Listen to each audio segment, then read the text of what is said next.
Como eu tinha dito a vocês no vídeo anterior, vamos dar uma olhada aqui nesse PowerPoint a respeito da matéria que a gente tratou lá, da distinção entre texto e norma.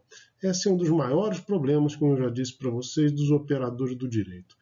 Essa confusão primária entre esses dois conceitos sugere uma briga nada entre vários autores. O direito é um dos muitos sistemas normativos que regulam a vida em sociedade. Se vocês pararem para pensar, não é o único. Tem um monte, tem norma para tudo na nossa vida. Norma é um ato de vontade dirigido à conduta humana, e ela é composta sempre de três partes: hipótese, preceito e sanção. Na hipótese eu tenho uma descrição de uma conduta, no preceito um valor positivo ou negativo da conduta descrita, e na sanção a consequência pelo descumprimento do preceito. Pensa que o preceito sempre engloba um valor, alguma coisa que a sociedade quer ou não quer que aconteça. E é legal vocês pensarem quais normas regulam a vida de vocês. São tantas que é difícil até a gente pensar. Tem normas do clube, da sociedade, da família, da igreja, da universidade e as normas jurídicas. As normas jurídicas são um conjunto especial, um sistema especial. Essas normas estão sempre expressas em textos. Sempre expressas em textos, escritos, falados, estão sempre expressas em textos. E os textos não são organizados na forma de hipótese, preceito e sanção. A atividade hermenêutica, que é a principal atividade do operador do direito, consiste em achar onde é que está a hipótese, o preceito e a sanção dentro de um determinado texto. Hermenêutica não é sinônimo de interpretação, porque ela é mais que a interpretação. Na interpretação, basta a gente cuidar do texto. No caso da hermenêutica, eu tenho que interpretar o texto, achar a hipótese, o preceito e a sanção, de forma que esse texto seja coerente e consistente com o resto do ordenamento jurídico.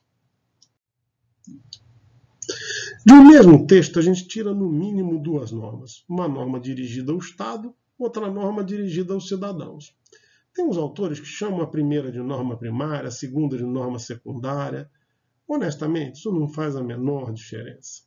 Sabe? Não existe unanimidade a respeito disso. Não tem importância mesmo. É daquelas coisas que o povo inventa só para vocês serem reprovados nos exames depois e nos concursos.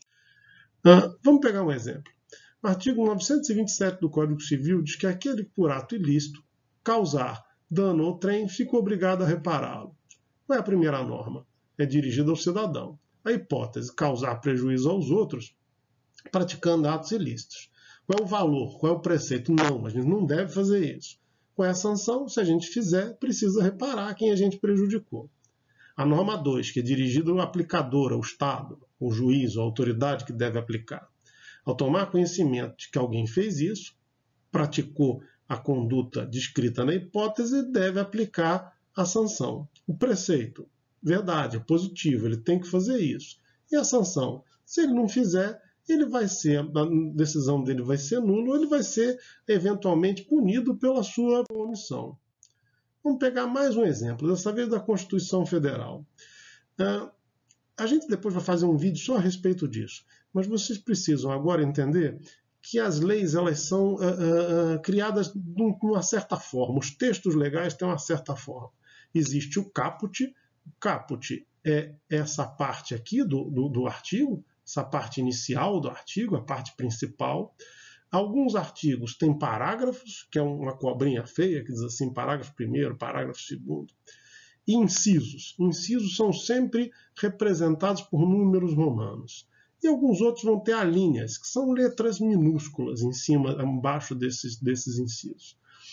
Geralmente, no caput, a gente tem a norma principal, e nos artigos, nos parágrafos, incisos e alíneas, especificações daquilo que está lá no caput. O caput do artigo 5º diz que todos são iguais perante a lei, garantindo a liberdade, blá, blá, blá, vocês leem que está aí na tela. O inciso primeiro que interessa a gente aqui, que diz que homens e mulheres são iguais em direitos e obrigações nos termos dessa Constituição. O que isso quer dizer? Qualquer diferença de gênero só pode acontecer se prevista na Constituição. Ah, mas isso não existe. Existe sim. Dá uma olhada lá na licença maternidade que vocês vão ver que ela é dirigida, em princípio, às mulheres. Isso é só um exemplo, existem outros. Qual é a hipótese? Dar tratamento jurídico igual a todos os gêneros, não só se admitindo diferenças feitas pela própria Constituição. Preceito, sim, você deve fazer isso. Você deve dar tratamento jurídico idêntico, sem fazer distinção de gênero. Se você fizer distinção de gênero, o ato é nulo, você pode ter o dever de indenizar dano material, compensar dano moral e, eventualmente, pode ser preso por crime, dependendo do grau dessa sua discriminação. A outra norma, que é dirigida ao aplicador, ao juiz. O que o juiz tem que fazer quando souber que alguém criou uma regra, uma norma, um contrato que discrimina por gênero? Ele vai ter que aplicar a sanção, que é a nulidade, a prisão, a reparação. Se ele não fizer isso, a decisão dele é nula, ou então ele pode até eventualmente ser punido disciplinarmente por não ter aplicado essa sanção que ele devia aplicar.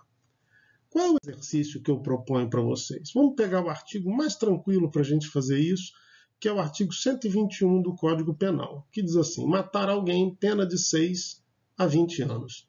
Tenta descobrir para mim aí onde é que está a hipótese, o preceito e a sanção da norma dirigida ao cidadão e da norma dirigida ao Estado.